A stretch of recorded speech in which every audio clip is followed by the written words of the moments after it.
আসসালামু আলাইকুম, কেমন আছেন সবাই? সবার রোজা কেমন কাটতেছে? আমরা আলহামদুলিল্লাহ ভালোই আছি। খুব ভালোভাবেই রোজা পালন করতেছি, সব মিলিয়ে ভালোই যাচ্ছে সময়। তো আজকে আসলাম একটা ভিডিও নিয়ে, সেটা হচ্ছে আসলে আমি বরাবরই সব কিছু সবার সাথে শেয়ার করে মানে খেতে বলেন বা কোনো কিছু পছন্দ করি। আর রমজান সময় ইফতারটা আসলে সবার সাথে শেয়ার করে মানে খেতে পারলে মনে হয় যে অনেক বেশি ভালো লাগে। তো আজকের ইফতারটা ছিল, আজকের না যদিও এটা কয়েকদিন আগের ভিডিও। তো মানে খুবই স্পেশাল করে যত্ন সহকারে কত সুন্দর করে বানাচ্ছিলাম। মানে এগুলো ছিল যে আমরা আমাদের মানে পাশের বাসায় দিব, তারপরে বাড়িওয়ালাদের দিব, মানে সবাইকে নিয়ে আর কি একসাথে ইফতার করার জন্য আর কি এগুলো আর কি আজকে করা হচ্ছে।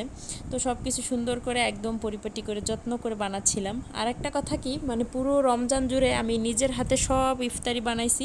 একদিনও একটা ইফতারি কোনো রকম খারাপ হয় নাই, কোনোটা লবণ কম হয় নাই, কোনোটায় বেশি হয় নাই, সব মিলিয়ে কিন্তু ভালোই হয়েছে প্রত্যেকটা দিন। মানে বিশেষ করে আমার জামাই খেয়ে প্রশংসা করছে, সে আবার অনেক বড় ভোজন রসিক লোক, সে প্রশংসা করছে মানে খারাপ হয় নাই। তো যাই হোক, পেঁয়াজুটা বানাই ফেলছি, অনেক সুন্দর ক্রিস্পি ছিল। তারপরে এই যে বেগুনি ভাজতেছিলাম, মানে যেটাই বানাইছি আলহামদুলিল্লাহ অনেক বেশি মজাই ছিল। তারপরে আবার মানে বেগুনির পর ওইদিকে আবার আলুর চপ আর কি রেডি করা হচ্ছিল। আলুর চপটা একটু মানে আমি বেশি ভালো বানাতে পারি না, মানে ভর্তাটা একটু কেমন যেন হয়ে যায়। তো যাই হোক, তারপরও দেখা যায় বেসন দিয়ে ভাজার পর খুব মজাই হয়। তো বেগুনিগুলো এত সুন্দর ফুলকো ফুলকো আর একদম মুচমুচা ছিল।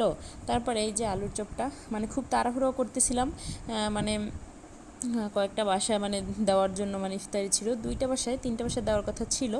তো যাই হোক, তো আমি এগুলো আসলে অল্প অল্প দেখাচ্ছি, আরও অনেকগুলো করেই ভাজছি আর কি, কিন্তু সময় ছিল না, অনেক তাড়াহুড়ো করতেছিলাম। একদিকে আমার জামাই প্লেট সাজাচ্ছিল, আর একদিকে আবার আমি আর কি এগুলো ভেজে ভেজে দিচ্ছিলাম, মানে একদম খুব তাড়াহুড়ো, একা মানুষ বলে কথা। তো তারপরে এই যে সুন্দর করে আমি আমার সাধ্য মতো আর কি মানে সুন্দর করে সাজিয়ে, সব কিছু ফল ছিল অনেক ধরনের।